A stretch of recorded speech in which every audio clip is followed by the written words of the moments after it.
Terima kasih Pak Menteri Perindustrian. Selanjutnya kami persilakan Pak Menteri Ketenagakerjaan.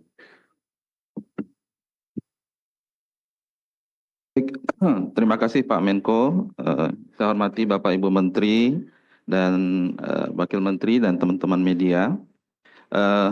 Saya ingin menekankan kembali dan sedikit menambah terkait dengan paket kebijakan ekonomi terkait dengan ketenagakerjaan. Jadi ada 3. Yang pertama, tadi seperti disampaikan oleh Ibu Menkeu, PPh pasal 21 DTP untuk pekerja sektor padat karya. Itu adalah pekerja mendapatkan insentif dengan gaji sampai Rp 10 juta per bulan khusus untuk pekerja sektor padat karya. Yang kedua, dukungan bagi pekerja yang mengalami PHK. Kami pekerja yang mengalami PHK, kita akan memberikan stimulus baik materi ataupun non-materi. Pertama adalah dukungan jaminan kehilangan pekerjaan atau JKP berupa manfaat tunai 60% flat dari upah selama 6 bulan, manfaat pelatihan sebesar 2,4 juta rupiah, dan kemudahan akses informasi pekerjaan. Selain itu juga kemudahan akses program prakerja. Dengan ini kita mengharapkan para pekerja bisa meningkatkan peluangnya untuk bekerja kembali dengan memanfaatkan klaim manfaat JKP. Selain itu juga untuk mempertahankan daya beli pekerja saat ter-PHK. Dan yang ketiga adalah relaksasi atau diskon sebesar 50% iuran JKK bagi sektor padat karya. Dengan total jumlah pekerja itu sekitar 3,76 juta pekerja. Dan kami ingin pastikan bahwa pemberian relaksasi atau diskon ini tidak akan mempengaruhi pemberian manfaat oleh BPJS Ketenagakerjaan kepada pekerja. Itu tambahan dan sedikit penekanan terkait dengan aspek ketenagakerjaan. Terima kasih Pak Menko. Terima kasih Pak Menteri Tenaga Kerja. Selanjutnya kami persilakan Menteri UMKM Pak Maman Abdurrahman. Tes. Ya. Terima kasih Pak Menko. Saya ingin menambahkan dan menyempurnakan saja apa yang sudah disampaikan oleh Pak Menko dan Ibu Menteri Keuangan terkait mengenai insentif terhadap penggiat-penggiat UMKM.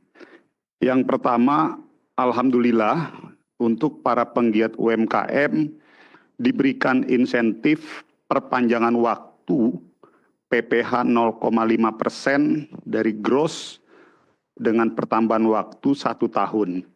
Yang ingin kami sampaikan bahwa perpanjangan waktu 1 tahun ini bagi para penggiat UMKM yang sudah menjalani insentif PPh ini selama kurang lebih 7 tahun berdasarkan PP nomor 55 tahun 2022. Apabila ada penggiat UMKM yang baru menjalankan insentif ini kurang lebih 2 tahun, masih memiliki rentang waktu kurang lebih 5 tahun ke depan. Artinya insentif PPh 0,5% ini berlaku selama 7 tahun. Nah, pertanyaannya insentif yang sekarang diberikan perpanjangan 1 tahun ke depan adalah bagi penggiat UMKM yang memang sudah mendapatkan insentif ini selama 7 tahun. Jadi masih diberikan perpanjangan 1 tahun lagi, jadi kurang lebih jadi 8 tahun.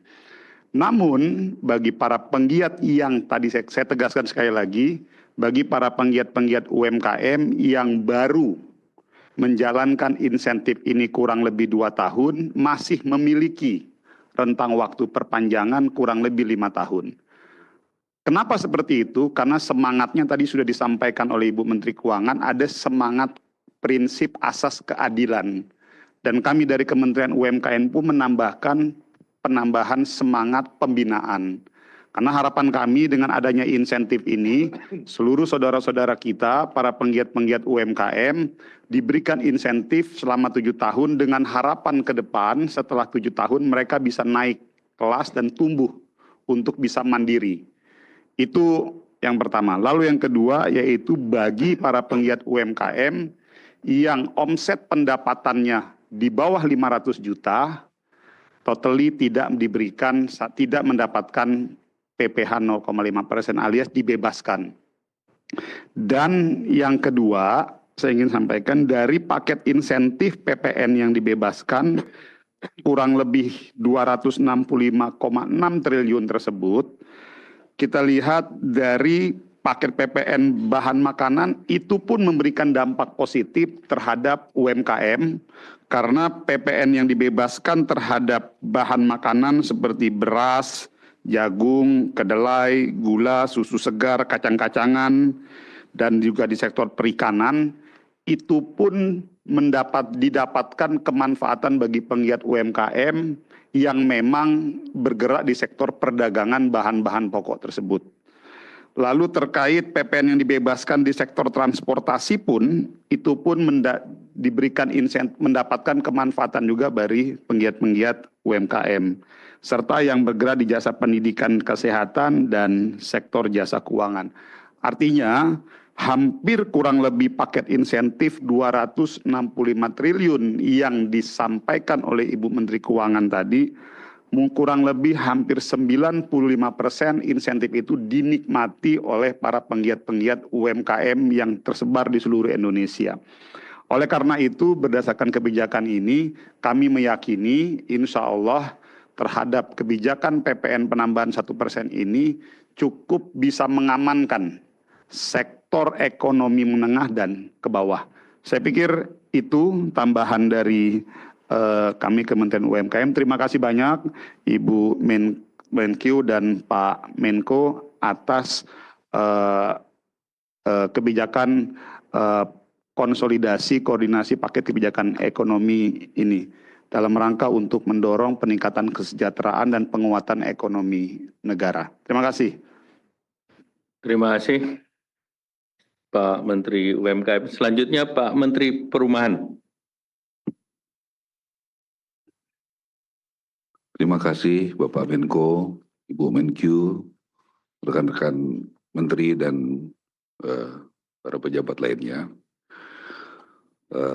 Nomor satu saya mengucapkan terima kasih karena di sektor kami ini pemerintah sudah konsisten ya mendukung program perumahan dari tahun 2010.